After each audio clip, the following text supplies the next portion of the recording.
আমাদের এখানে টিএমসি সরকার হেরে যাওয়ার পিছনে কিছু কারণ আছে। তো সবার প্রথম কথা হলো, বাংলার মানুষ বিজেপি সরকারকে ভোট দিয়েছে।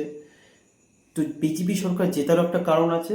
আর বাংলা সরকার যে আমাদের দিদি এত বছর ধরে যে ছিল, যে গত 15 বছর ধরে হেরে যাওয়ার পিছনে একটা কারণ আছে। সেই কারণটা আজকে আমি তোমাদেরকে একটুখানি বলছি, শুধুমাত্র বুঝবে। আমাদের এখানে যত ভোট, যত কিছু যা কিছু হয়েছে, টিএমসি, সত্যি কথা বলছি, টিএমসি দিদি কেমন লোক আমি জানি না। আমি দিদির সাথে উঠিনি, দিদির সাথে আমি কখনো বসিনি, দিদি আমার সাথে কখনো এক কাপ চা এসে খাইনি।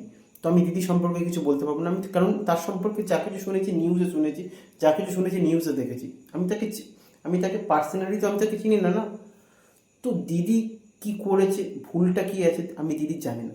কিন্তু আমি একটা কথা তোমাদেরকে সবাইকে বলতে চাই, দিদির যে ছেলা চামড়ে যেগুলো হয় না, যেগুলো পাড়ার মধ্যে যেগুলো হয় না, যেগুলো নেতাগুলো, এদের কথাবার্তা আমি তোমাদেরকে বলি।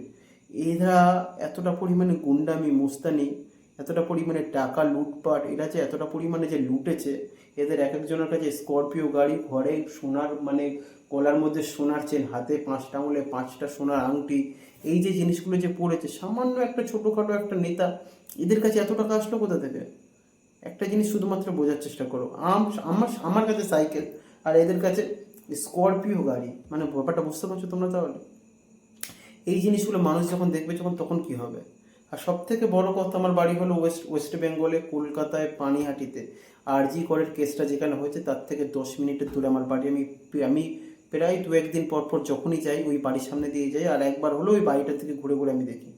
আমি কখনো তার মায়ের সাথে কখনো দেখা করতে পারিনি, কারণ পুলিশ সবসময় ঘোরাফেরা করে, আর পুলিশ আমাকে কখনো ঢুকতেও কখনো দেয়নি। আর আমি কেই বা আমাকে ঢুকতে দেবে? আজকে যে তার মা যে জিতেছে, তার জন্য আমি অনেক অনেক অনেক খুশি। আর আমি চাই আমার ভিডিওটা তার কাছে যাক।